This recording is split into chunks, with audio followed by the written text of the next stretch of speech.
Assalamualaikum warahmatullahi wabarakatuh. Saya Aditya Aji Prakoso dengan NRP 212 116 006. Saya mau mempresentasikan hasil belajar saya mengenai 8 hambatan komunikasi. Hambatan komunikasi yang pertama adalah geological barriers, yaitu tingkat retensi yang rendah karena lemahnya sistem memori, kurang perhatian, ketidaknyamanan karena sakit, lemahnya indera mempersepsikan rangsangan, kemudian permasalahan pendengaran, eh, informasi yang berlebihan, dan lemahnya kemampuan untuk menyimak. Ini biasanya itu terjadi ketika misalkan saya eh, berbicara dengan teman, lalu teman saya itu memberikan sebuah informasi, lalu saya menjawab kayak hah hah gitu, hah, padahal saya dengar, tapi entah kenapa kayak otak ini masih belum masih belum menangkap apa yang dibicarakan dan apa yang seharusnya didengarkan gitu ya kepada teman saya. Kemudian ada yang kedua, ada environmental barriers, yaitu noise lingkungan yang terlalu keras, pencahayaan yang buruk, lingkungan yang tidak higienis, bau yang nggak enak atau gimana atau semacamnya, ruangan yang terlalu panas, dan jarak. Ini saya bukan pernah ya, sering lah di kantor saya itu, kalau listrik mati itu panasnya luar biasa. Jadi kayak komunikasi yang terjadi itu kayak tidak lancar gitu, karena tidak nyaman itu tadi, karena kantornya itu panas dan membuat komunikasi itu tidak nyaman, seperti nggak mood gitu. Kemudian yang ketiga adalah psychological barriers, yaitu perbedaan persepsi, ketidakpercayaan, kemudian gangguan emosional, cemas, ketakutan, dan kebingungan gitu. Saya kebingungan sekali, sering kebingungan, khawatir gitu kalau apa yang saya kerjakan di pekerjaan di bidang saya itu ada yang salah atau ada yang eh, miss gitu. Saya khawatir dan kemudian merasa cemas jika ditanya oleh PM, terutama project manager. Itu saya khawatir dan cemas sekali kalau ini kenapa mas, ini kenapa mas gitu. Saya cemas gitu. Kemudian yang keempat adalah social barriers, kurangnya rasa percaya diri dalam lingkup sosial, hal-hal yang dianggap tabu oleh masyarakat, dan perbedaan strata sosial. Kadang saya merasa segan, bukan kadang sih, harus merasa segan kepada atasan, kepada bos, atau kepada lawan bicara yang eh, lebih tua, lebih memiliki jabatan yang tinggi, karena bagaimanapun ya menurut saya orang yang sudah memiliki titel atau jabatan yang tinggi harus disegani, meskipun bukan berarti apa yang mereka katakan itu benar, tapi kita harus segani. Karena saya itu dari pengalaman saya menyegani orang yang memiliki jabatan yang tinggi, saya mendapatkan job freelance yang cukup lumayan oke sih menurut saya, dan akhirnya itu bisa membentuk relasi.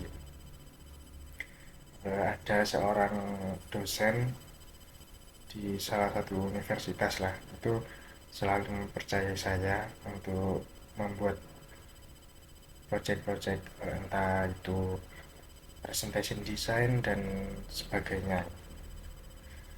Kemudian yang kelima adalah cultural barriers, yaitu perbedaan etnik, kultur, budaya, dan religi. Kemudian ada tradisi, nilai, dan kebiasaan kultural. Jelas di sini kalau kita lihat dalam cultural barriers, yaitu perbedaan etnik, kultur, budaya, dan religius, kan masuk ras ya.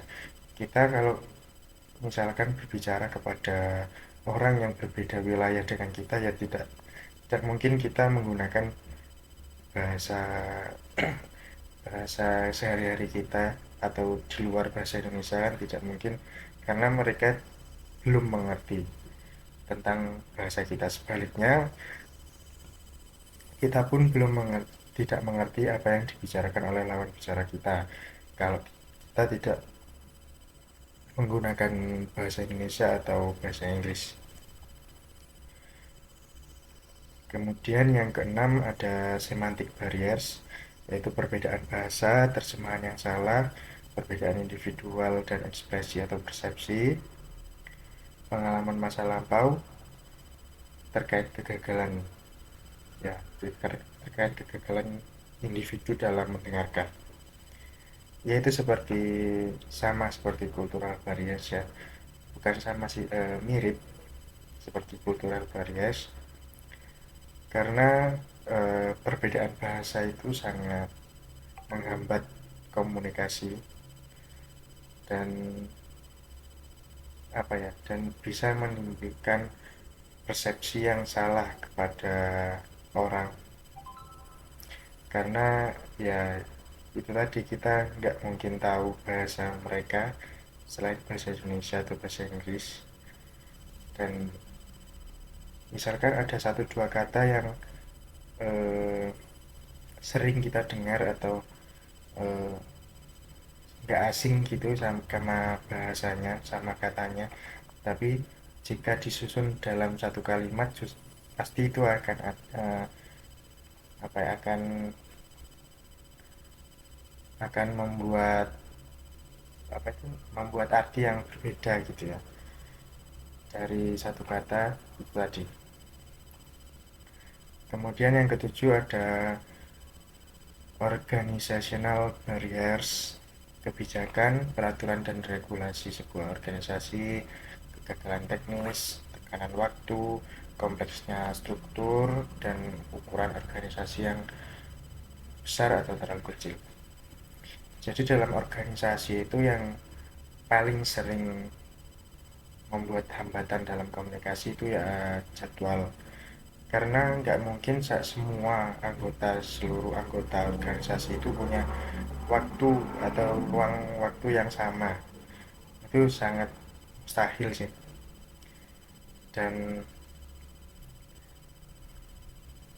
dari situ harusnya ada persetujuan atau kebijakan itu tadi, peraturan yang membuat jadwal mereka itu teratur agar tidak saling bentrok, ataupun jadwal sebuah organisasi atau rapat itu nggak mepet.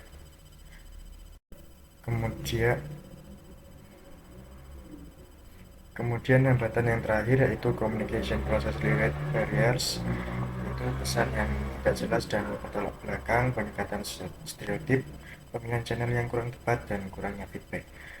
Ini saya sering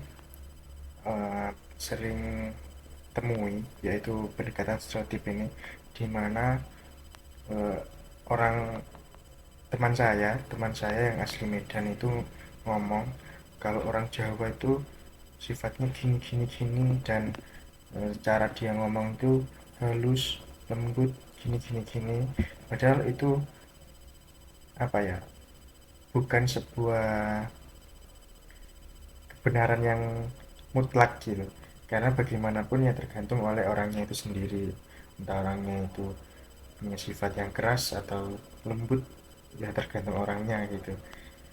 Dan saya pun juga awalnya seperti itu, pertama kenal dengan teman saya yang orang Medan itu, dia saya kira itu kasar gitu, ngomongnya tegas sih.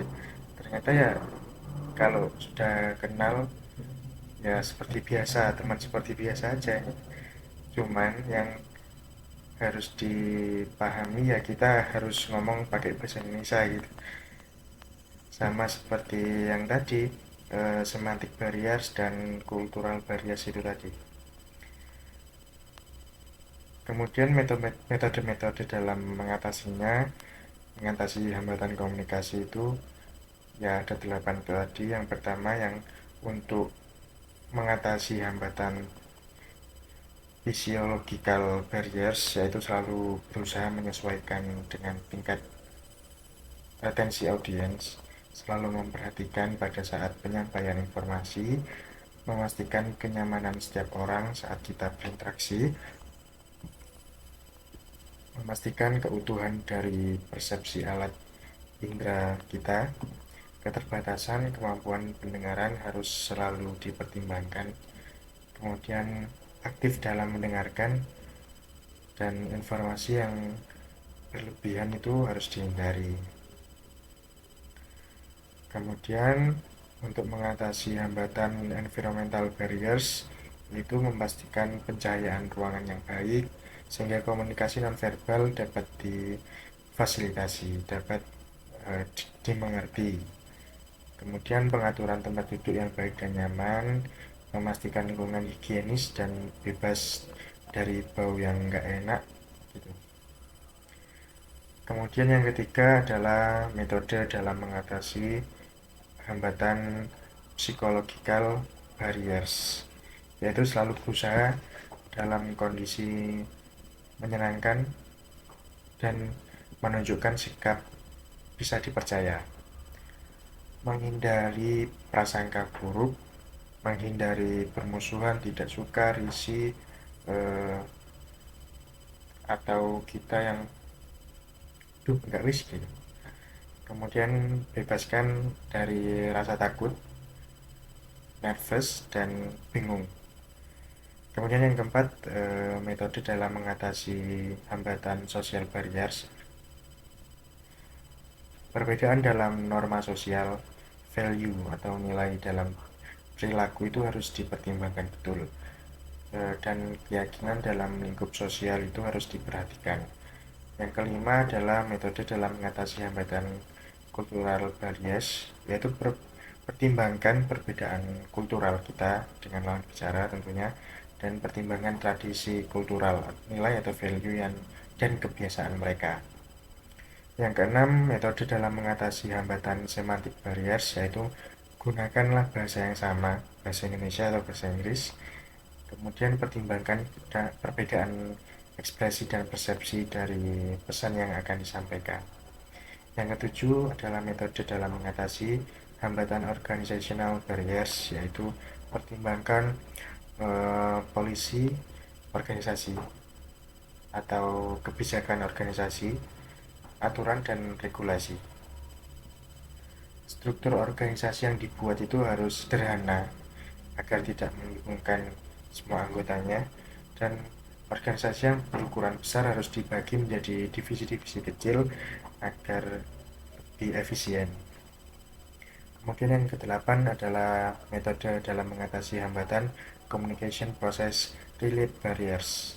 Menggunakan channel yang layak, pendekatan stereotip tadi harus dihindari dalam komunikasi, pesan harus jelas dan tidak bertolak belakang. Kemudian feedback yang layak diberikan oleh penerima pesan. Itu tadi yang bisa saya pelajari dari 8 hambatan komunikasi ini. Tentunya kita harus belajar dalam komunikasi agar apa yang kita jalani itu sesuai dengan apa yang kita harapkan gitu, dan lawan bicara kita pun juga bisa mengerti dari apa yang kita sampaikan agar mereka nggak kebingungan dari kita belajar 8 hambatan komunikasi ini. Terima kasih. Wassalamualaikum warahmatullahi wabarakatuh.